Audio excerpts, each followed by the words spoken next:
আপনার সিনেমা কালকে দেখেছি, টেলিভিশনে পুরোনো দিনের সিনেমা দেখিয়েছে, এত সুন্দর আপু, আপনি এত সুন্দর ভালো অভিনয় করেছেন। তো তখন তো কি ভালো লাগে মনটা, এতগুলো পুরস্কার আমি দেশে বিদেশে মিলিয়ে 50টি 60টিরও বেশি ইন্টারন্যাশনাল পুরস্কার, এটা ওটা ন্যাশনাল সব পেয়েছি। এটা হলো যে আমি কিন্তু ভীষণভাবে চাইতাম যে আমি ভালো ছবিগুলো যেন আমি করতে পারি। সেই তুমি ডুমুরের ফুল বলো, বাদি থেকে বেগম বলো, টাকা না পাই বলো, বসুন্ধরা বলো, গোলাপি এখন ট্রেনে বলো, লাঠিয়াল বলো, আলোর মিছিল বলো, এই সমস্ত ভালো ভালো ছবিতে কাজ করেছি এবং এগুলোতে কিন্তু আমি সেরকম পারিশ্রমিক নিইনি। এবং আমার মনে হচ্ছে যে আমি এই ছবিগুলো যদি আমি করতে পারি আমি ভীষণ সুনাম হবে, আমি বিদেশে ফেস্টিভ্যালে পার্টিসিপেট করতে পারবো, আমি আমার জনগণের ভালোবাসা পাবো, হাততালি পাবো। তো এই যে জিনিসগুলো, এগুলো কিন্তু করেছি বলে আজকে বোধহয় এই সম্মানটা পেয়েছি। অবশ্যই অবশ্যই। আপনি কি মনে করেন যে এই প্রজন্মের নায়িকারা তারা আপনাদের পথ ধরে অনুসরণ করে এসেছেন, নাকি রাতারাতি নায়িকা খ্যাতি অর্জন করতে চান? এই প্রবণতাটা কেন আজকাল তারকাদের মধ্যে? সেটা হচ্ছে এখনকার যে শিল্পীরা আছে, আমি বলবো না যে এরা ভালো আর্টিস্ট না, দে আর রিয়েলি এক্সেলেন্ট, খুব ভালো অভিনয় জানে। দ্য থিং ইজ দিস, আমি একটু আগে যে কথাটি বললাম যে সবসময় অর্থের দিকে তাকালে হবে না, মানে আমার সুনামের জন্য যেটা করতে হবে সেই জিনিসগুলো যদি এদের মধ্যে থাকতো আরো ভালো হতো। মানে নট দ্যাট যে আমি ফিল্ম লাইনে এসেছি বাড়ি গাড়ি প্রথমে বানাবো, না, এটা তো অটোমেটিক্যালি আসবে। কিন্তু কথা হলো আমি আরো উপরে উঠবো, আমাকে কোথায় যেতে হবে, সেই যা করার সেই জিনিসগুলো বোধহয় ইয়ে ছিল। এমনি আর্টিস্টরা খুব ভালো অভিনয় করছে।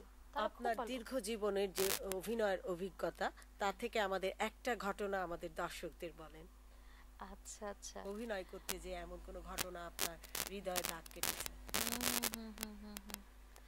হৃদয়ে দাগ কেটেছে এরকম অজস্র অনেক ঘটনা, এত দিনের এত তো বলা মুশকিল। তবে একটা ছোট্ট ঘটনা বলি, সেটা হচ্ছে আমি যখন বিশ্ব বিখ্যাত পরিচালক সত্যজিৎ রায়ের রসনী সংকেতটা করলাম, তারপরে আমি বার্লিন ফেস্টিভ্যালে আমার দাওয়াত এলো।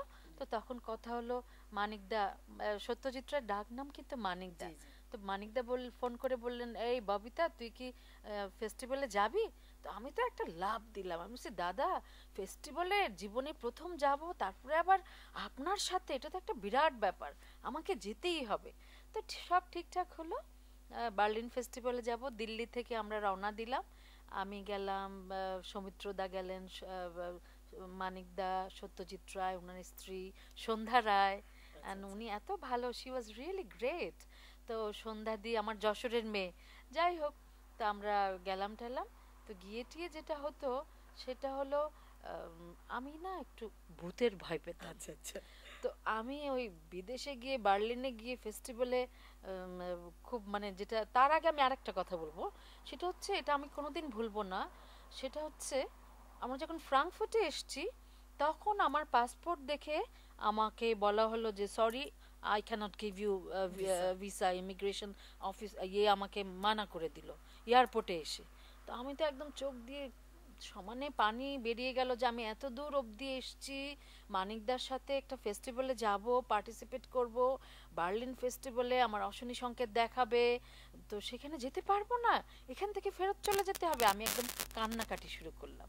তো মানিকদা তখন জার্মান ল্যাঙ্গুয়েজে বিভিন্ন ফেস্টিভ্যাল কমিটির চেয়ারম্যান আরও সবাইকে বলল যে দেখো ববিতা একজন আর্টিস্ট, সে আমার ছবির আর্টিস্ট, ইন্টারন্যাশনাল আর্টিস্ট, তুমি কেন বলছো যে ওকে ভিসা, ওকে ঢুকতে দেবে না? তো শিল্পীদের কোনো এরকম কোনো ইয়ে থাকতে পারে না, বাধা থাকতে পারে না। এইভাবে কিভাবে যেন ওনার সাথে কথা বললেন। তো আমাকে বললেন তুই কাঁদবি না, তুই যেভাবে, তোকে ফেলে আমি যাব না। তারপরে যেভাবেই হোক কথা টথা বলে পরে এটা কেন করা হয়েছিল, কারণ বাংলাদেশকে তখন স্বীকৃতি দেওয়া হয়নি দেশ স্বাধীনের পর পরে। এক্স্যাক্টলি, তো যার জন্যে ভিসাটা মানে আমাকে দিতে চাইছেন, আমাকে এন্ট্রির বাধা আছে। কিন্তু মানিকদার কথায় একজন শিল্পীর দেশ জাত কাল বলে কোনো ব্যাপার নেই, শিল্পী সব দেশের হবে একটা ইয়ে। তো সেইভাবে সেদিন আমার কিন্তু ইমিগ্রেশন তারপরে আমাকে সিলটা দিল, আমি ঢুকতে পারলাম। এই হলো আমার জীবনের একটা বিরাট একটা ব্যাপার। এই আমরা জানি, যেটা বলছিলাম সেটা হচ্ছে ও ভূতের ভয় পাই।